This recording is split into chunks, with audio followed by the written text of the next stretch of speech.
दोस्तों अस्सलाम वालेकुम, नमस्कार। मैं आपके सामने इरफान मोहसिन अपना यूट्यूब चैनल IM एक्सप्रेस के लिए एक और वीडियो लेकर हाजिर हुआ हूँ। उम्मीद है आपको मेरे वीडियो पसंद आ रहे हैं। आज मुझे बात करनी है इस वीडियो में कि अमेरिका ने ज़्यादातर शर्तें ईरान की मान ली और उनको मानकर समझौता हो गया। अभी जो हस्ताक्षर हुए हैं वो डिजिटल हुए हैं, लेकिन युद्ध रुक गया है, समझौता लगभग हो गया है। शायद कल या परसों ये समझौता पे आमने सामने बैठ के दस्तखत हो जाएं और ये बात तय हो जाए। अब इसमें कहा यह जा रहा है, ट्रम्प साहब ये कह रहे हैं कि हम जीते और हमारी जीत हुई, हमने ईरान का नेवल फोर्स बर्बाद कर दी, हमने एयरफोर्स बर्बाद कर दी और हमने ईरान को मजबूर कर दिया और ईरान जो है वो मानने के लिए तैयार हो गया। ईरान कभी न्यूक्लियर हथियार नहीं बनाएगा। ईरान को हमने हर तरह से जो है मजबूर कर दिया और वो बात करने के लिए तैयार हो गया। ये ईरान के लिए भी अच्छा हुआ और अमेरिका के लिए भी अच्छा हुआ।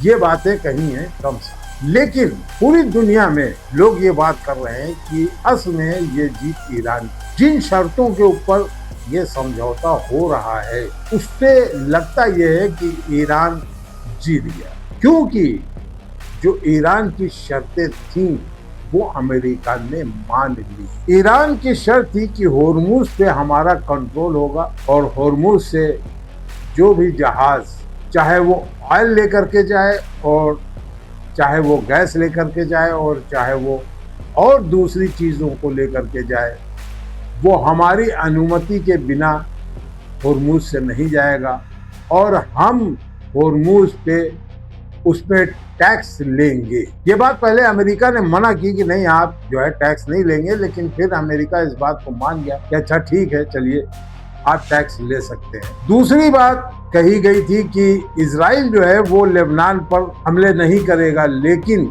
इजराइल ने इस शर्त को नहीं माना और इजराइल ने कहा कि हम समझौता नहीं कर रहे हैं, समझौता अमेरिका कर रहा है ईरान से, हमारा कोई समझौता किसी से नहीं हुआ।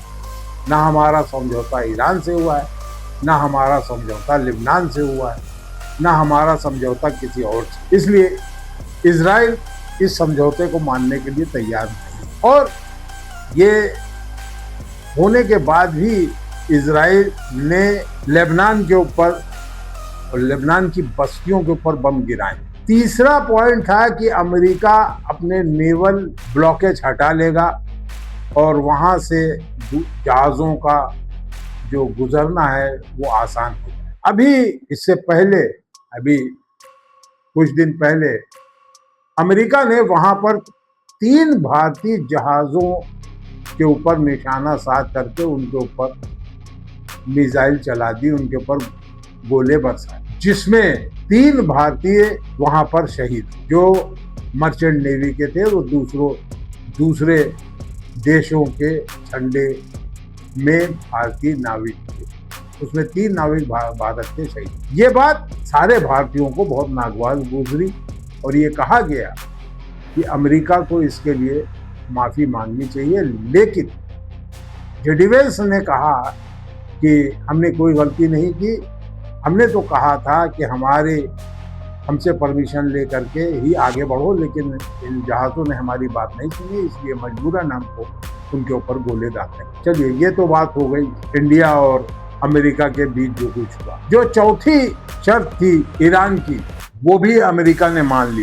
वो शर्त ये थी, ईरान ने ये कहा था कि हमारे ऊपर से सारे प्रतिबंध तुरंत हटाए जाएं और हम जिसको चाहेंगे उसको हम अपना तेल और गैस बाजार में हम जिसको चाहेंगे उसको बेचें। अमेरिका ने ये बात मान ली। अब ये सैंक्शन ईरान के ऊपर से उड़ गया है। अब ईरान जिसको भी चाहे उसको अपना तेल, अपना गैस बेच सकता है और जिससे जो चाहे वो खरीद सकता। ईरान ने एक शर्त और रखी थी कि हमारी जो संपत्तियां सीज की गई हैं दूसरे मुल्कों के अंदर, जितनी धनराशि सीज की गई है उसका 50% हमको फौरन दिया जाए, जो करीब $25 बिलियन होता है और बाकी की धनराशि जो है वो हमको 2 महीने के अंदर दे दी जाए। ये बात भी मान ली गई। ईरान ने कहा है कि हम न्यूक्लियर वेपन नहीं बनाएंगे और हम एनपीटी की संधि का पालन करेंगे। ये भी मान लिया गया है, अमेरिका ने भी मान लिया है कि अमेरिका ईरान के आंतरिक मामलों में दखल नहीं देगा और उसकी संप्रभुता का सम्मान करेगा। ईरान में इलेक्शन होगा, ईरान में क्या होगा क्या नहीं होगा इससे अमेरिका से कोई मतलब नहीं। ईरान में डेमोक्रेसी होगी, ईरान के अंदर कब कौन कैसे चुना जाएगा इससे अमेरिका से कोई मतलब नहीं। एक और शर्त थी ईरान की कि ईरान के आसपास के क्षेत्रों से अमेरिका अपनी सैन्य मौजूदगी कम करे या वहां से अपने सैनिकों को हटाए। इस बात के ऊपर अभी आगे वार्ता होनी है कि अमेरिका अरब देशों के अंदर अपने सैनिकों को कम करेगा या वहां से अपने सैनिक अड्डे हटाए। अभी ये बात क्लियर नहीं थी। $300 अरब अमेरिका ने मना कर दिया कि हम ईरान को $300 अरब ईरान के पुनर्निर्माण के लिए नहीं दे पाए और अमेरिका ने ये कहा कि ये पुनर्निर्माण के लिए ये पैसा ईरान को बाकी अरब देश दे सकते हैं, जैसे कतर, कुवैत, बहरीन, सऊदी अरब, जॉर्डन, ये लोग ईरान को उनके पुनर्निर्माण के लिए पैसा। परमाणु मुद्दा पे अभी कोई बात क्लियर नहीं हुई है। ये अभी ये वार्ता चलती रहेगी और धीरे धीरे इसमें ये बातें आगे तय होंगी कि किस तरह से परमाणु का इस्तेमाल का जो वहाँ पर ईरान में है वो उसका क्या होगा, कैसे होगा, वो कहाँ जाएगा, किसके पास भेजा जाएगा, ये बातें बाद में तय। असल में ये सारी शर्तें और ये सारी चीजें जो पर्दे के पीछे से चला रहा है उस देश का नाम है चीन। चाइना ये सारे खेल कर रहा है और ये सारी शर्तें अमेरिका से चाइना प्रेशर दे करके ये मनवा रहा और इसी के ऊपर चाइना के प्रेशर से ही अमेरिका ये शर्तों को मान रहा है और माना है। और चाइना ने ही समझाया ट्रंप को कि अगर तुमको यहाँ से युद्ध से निकलना है तो ये चीज़ें आपको माननी पड़ेंगी और ये चीज़ें ईरान को देना, वरना आप इस युद्ध से निकल नहीं पाएंगे। इस बात को अरब के देशों ने भी ट्रंप से फोन पर बात करके कही और यही बात चाइना ने पाकिस्तान के थ्रू भी अमेरिका को ये कह दिया कि अगर आपको निकलना है तो आपको इन बातों को मानना पड़ेगा। दूसरी एक और चीज है, यूरोप के देशों का भी ट्रंप के ऊपर बहुत दबाव बन रहा था कि आप जो होर्मुज को बंद करवाए हुए हैं उससे बहुत ज्यादा देश में आर्थिक संकट आ जाएगा और तेल की कीमतें बहुत ज्यादा हो जाएंगी जिससे त्राही त्राही मच जाएगी यूरोप के देशों का भी बहुत ज्यादा प्रेशर ट्रंप साहब के ऊपर। इसलिए इन सब शर्तों को मानने के लिए ट्रंप साहब तैयार हो गए। दूसरी एक बात और भी है, ट्रंप साहब को अभी सितंबर से तैयारी करना शुरू हो जाएगी। उनको मिड टर्म इलेक्शन में भी जाना है जो नवंबर में।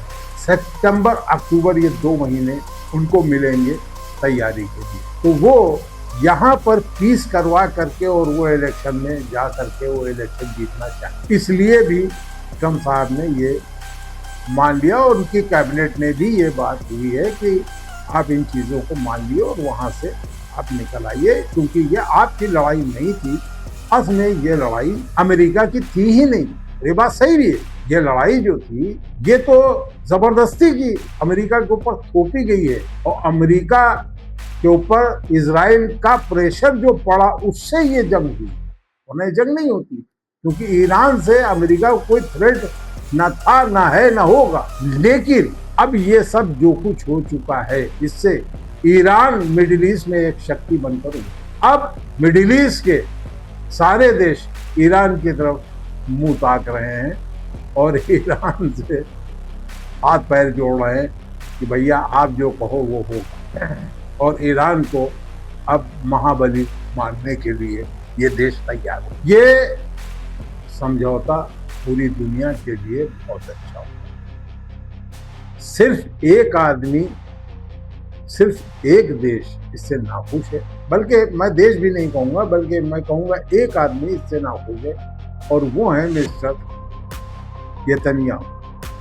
नेतन्याहू जो हैं वो नहीं चाहते थे कि अमेरिका यहाँ से निकले और अमेरिका संधि, वो चाहते थे अमेरिका ईरान को बर्बाद करे, ईरान को तबाह करे, ईरान के ऊपर इतनी बमबारी करे कि ईरान तबाह हो। लेकिन नेतन्याहू साहब ये नहीं समझ रहे हैं कि ईरान को घुटनों पर लाना बहुत मुश्किल, बहुत मुश्किल। ईरान को झुका नहीं सकते हो। ईरान इस चीज की तैयारी 40 साल से कर रहा है। जो देश 40 साल से इस बात की तैयारी कर रहा हो उसको हराना नामुमकिन। आज के वीडियो में इतना ही। आगे फिर आपसे मुलाकात होगी, तब तक के लिए इजाजत दीजिए। अल्लाह हाफिज।